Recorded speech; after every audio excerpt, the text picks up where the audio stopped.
I'm Guy Odishaw. I'm a psychophysiologist, and my background is in kind of orthopedic care, primarily integrated manual therapies. I've got a number of clinics, but my main clinic is Bhakti Brain Health Clinic here in Edina, Minnesota.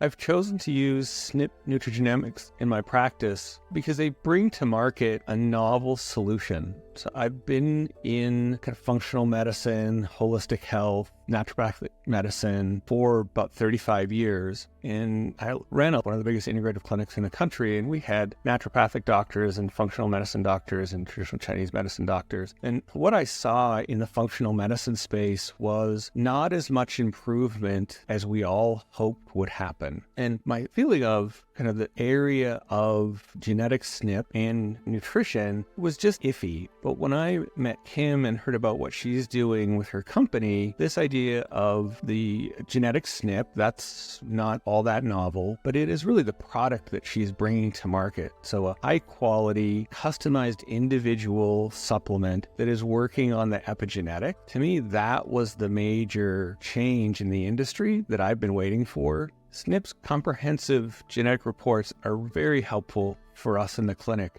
We cover a large variety of conditions in that we work with metabolic conditions, we work with mental health conditions, any number of physical or mental. And so to have a broad-based SNP that is giving us perspective across multiple zones, and then we can look into those for indicators that we might be able to kind of map out as having an impact on the brain, for example. So in our brain clinic, where we're going to do neuroimaging, neurofeedback, neurostimulation, or at-home neuromodulation, to be able to help a person optimize their physiology, so working at a genetic level to shift the physiology, we just find it's an incredible, useful piece for a more holistic treatment. But again, for us to be able to look into the report that just gives a nice layperson description, but then a more medical description so that both our client can look at it and understand it and see themselves, and my clinicians can look at it and see what's relative to the symptoms and networks that we're treating in the brain clinic.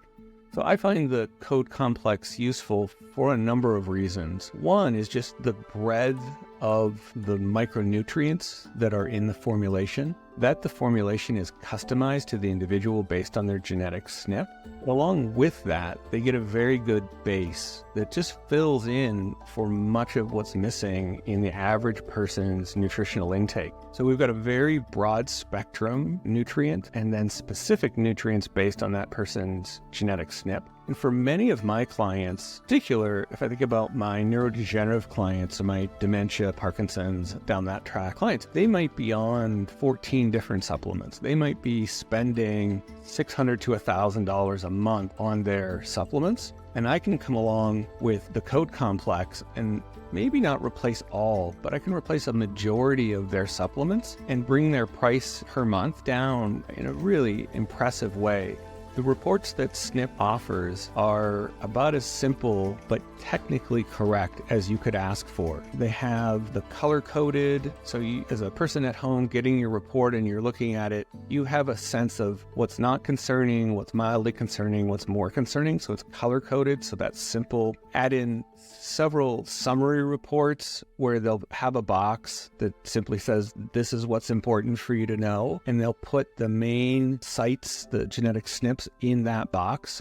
This I should be slightly concerned about. And in a sense, everything else you can not worry about. My clients get it immediately. And then also they make it simple for me as a clinician to be able to look through the report in various stages of complexity. So I can follow a thread from, might this be a concern with my client?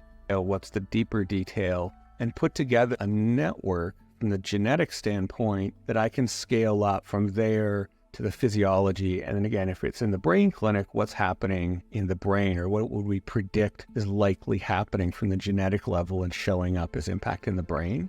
And I can find all of that by just sorting through the different reports.